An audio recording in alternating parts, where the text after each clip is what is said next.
I think to not believe that we come to the table with everything that our background is like false.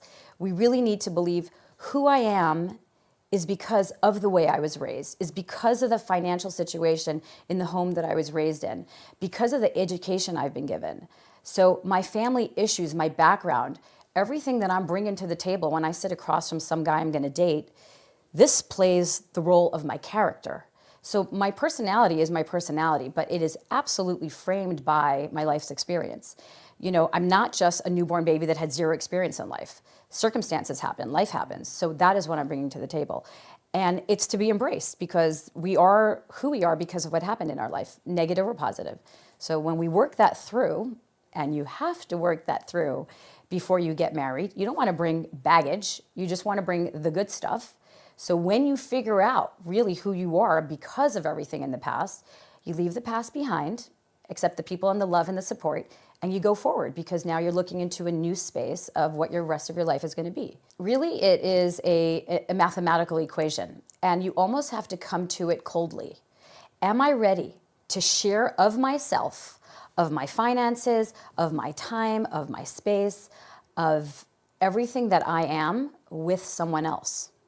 Do I have enough love for myself, but even more for someone else? Am I generous enough for two? Or if I'm still holding out? You know, I had someone that I coached just last week and he was telling me like, yeah, she wants to have her own bank accounts.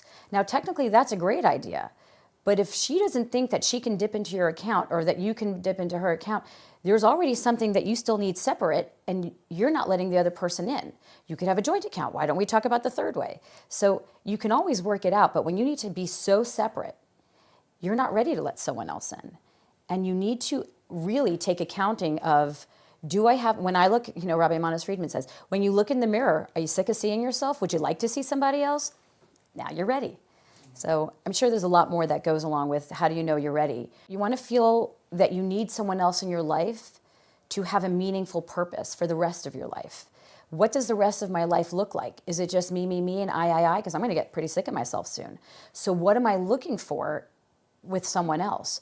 Oh, let me understand that that other person's going to complete me, to complement me in all the best ways possible. If that's the case, then I'm probably looking at the right thing, and I'm probably ready. Going into the technical, spiritual, esoteric meanings of why get married. And there's books and books on this.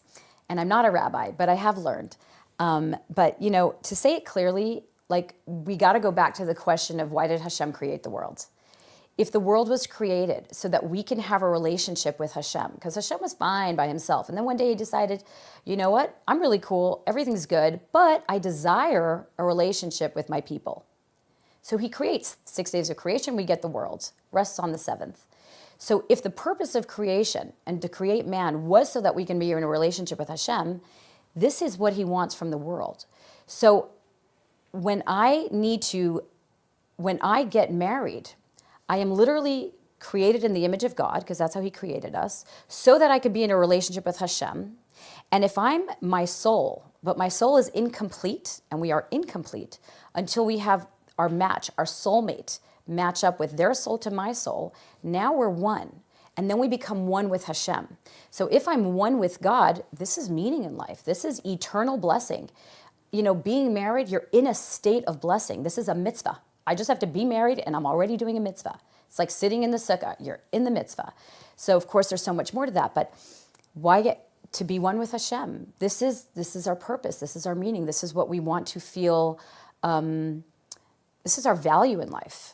And Hashem needed it. Well, I don't know if he needed it, but he desired it. It's like dessert.